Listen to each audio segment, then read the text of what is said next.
Olá, tudo bem? Hoje nós vamos falar de mais um transtorno da aprendizagem. Nós já falamos da dislexia, que é um transtorno da leitura, que é a troca de letras por dificuldade na decodificação do processamento auditivo central. E hoje a gente vai falar da escrita, disgrafia e desortografia. São a mesma coisa? Não. Disgrafia é a construção da letra e desortografia são os erros gramaticais. Palavras com dois S, cedilha, crase, acento agudo, circunflexo. Antes de P e B se usa M. Né? Como é o tratamento? Normalmente essas crianças precisam da intervenção do psicopedagogo, do fonoaudiólogo e às vezes, em alguns casos, do terapeuta ocupacional.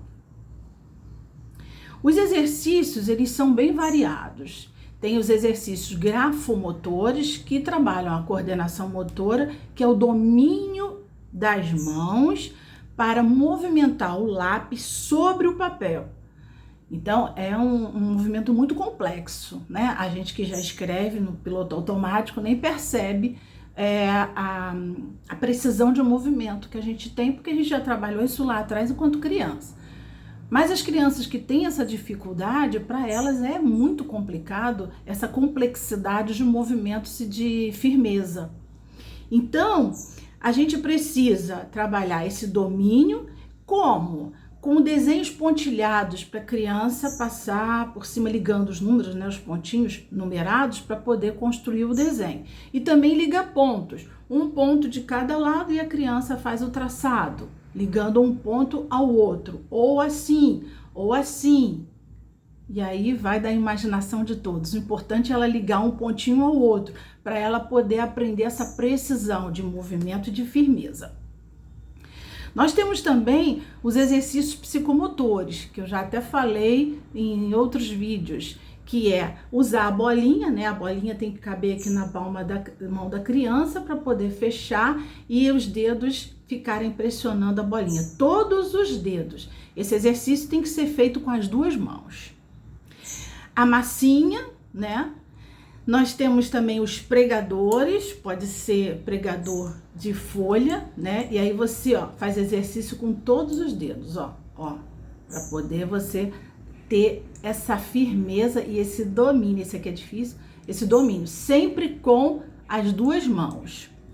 Temos também o do barbante. Eu brincava muito quando era criança, né? Assim, assim. Vou fazer rápido, tá? Ih, errei. Peraí, vou fazer de novo. Peraí. Ó. E aí um dedo no outro. Olha os movimentos dos dedos. Tá vendo? Ó. Vamos ver se agora dá, ó. Viu? Outra coisa também bem legal da gente fazer é usar o pincel, tá?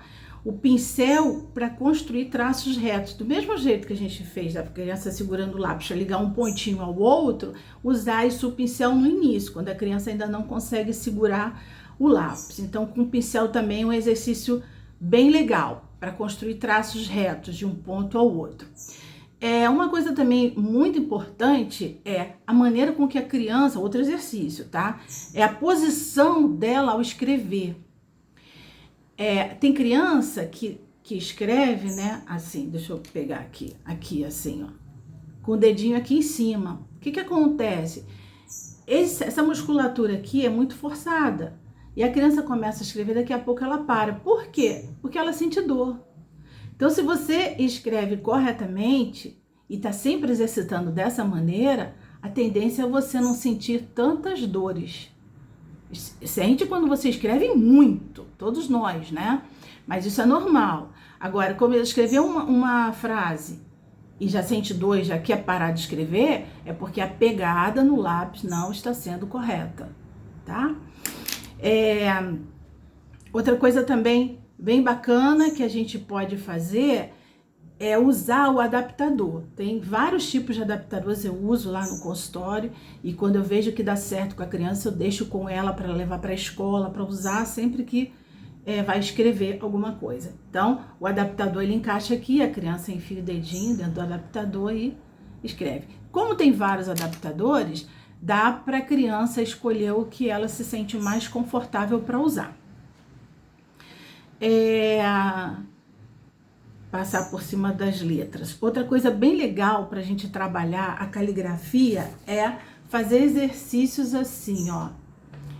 Pegar a caneta luminosa, escrever, né, as letras, tanto a bastão quanto a cursiva, e usar uma outra caneta para poder sinalizar para ela como é o movimento da escrita e a direção que o lápis vai seguir, tá?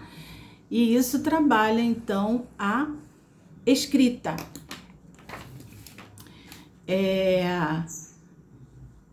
O espaçamento também. É bom ensinar para a criança que de uma palavra para outra tem que ter um espaço. E numa palavra, a mesma palavra, a escrita da cursiva, ela tem que ter a ligação entre uma letra e outra. É como se uma palavra fosse escrita com um barbante, que quando você puxasse, ele ficasse assim, ou seja, não tem interrupções, tá? Escrever o A, parar, depois escrever o E. Não, não é assim. A letra cursiva tem que ser seguida, sem pausa. Daí a importância de a gente trabalhar a coordenação motora, né, da criança, com todos esses exercícios que eu tô falando aqui. A posição ao escrever. Como eu já falei, segurar o lápis é muito importante isso, porque se a criança segura o lápis de uma maneira que você percebe que ela está fazendo um esforço muito grande, ela vai desistir rápido de escrever, porque ela vai começar a sentir dor. Até porque ela não está trabalhando a musculatura e não está segurando corretamente no lápis. E isso causa fadiga da criança, né? E aí ela quer desistir logo. E aí aumenta mais ainda a dificuldade do aprender. Agora vamos falar um pouquinho dos exercícios para desortografia, tá? A intervenção da desortografia, ela deve ser com base na percepção auditiva, na percepção visual, espaço temporal, memória visual e memória auditiva. Por quê? Porque se você já ditou para ela várias vezes aquela mesma palavra e ela insiste em escrever errado, e aí eu estou me referindo à regra gramatical, é porque ela não está memorizando ou ela não está ouvindo corretamente. Então você tem que observar todos esses detalhes, tá? Exercícios bem legais para a gente trabalhar com a desortografia separação de sílabas, soletrar, palavra cruzada, pegar uma palavra, falar a palavra e depois isoladamente falar cada letra e pedir para ela repetir, tá?